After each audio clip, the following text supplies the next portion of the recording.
Otro riesgo que siempre tenemos que comprender, que está relacionado obviamente al perfil del inversionista, son los instrumentos que uno transa, que uno adquiere en el mercado.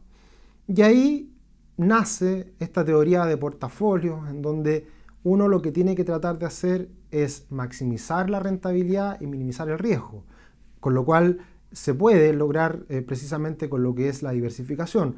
No poner todos los huevos en la misma canasta, es el típico refrán que aterriza este concepto de la diversificación y de aminorar el riesgo. Por lo tanto, es muy importante comprender cuáles son los niveles de riesgo de cada uno de los instrumentos. Para comprender esto, debemos situarnos en niveles de variación que puede tener un instrumento respecto a otro.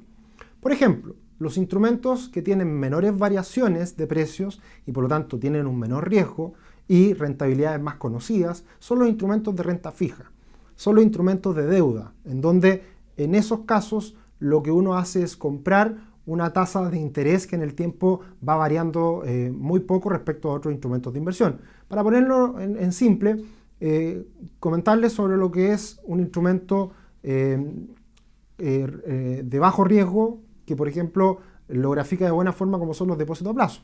Cuando uno hace un depósito a plazo en el banco, lo que uno está comprando en este caso es deuda con muy bajo riesgo. El principal riesgo en este caso es que la institución, el banco, quiebre, cosa que acá en Chile es muy difícil que ocurra porque el sistema bancario es muy sólido.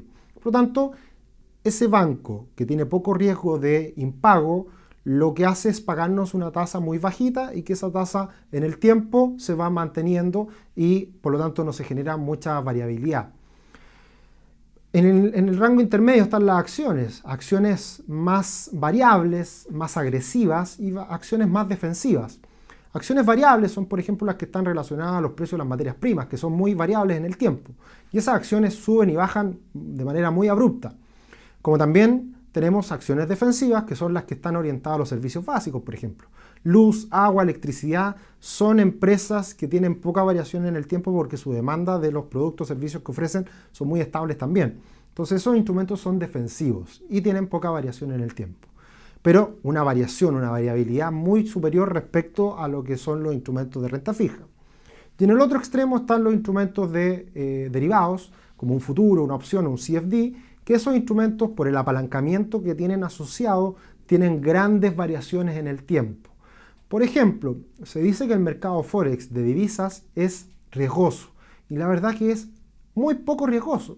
Lo que ocurre es que cuando uno transa en el mercado de divisas, compra divisas que se mueven muy poquito en el día, un 0,5, un 1%, pero se amplifica ese movimiento de precios con el apalancamiento. Uno amplifica esa rentabilidad, ya sea a la alza o a la baja, por el apalancamiento que uno realiza con este tipo de operaciones y eso lo hace más riesgoso.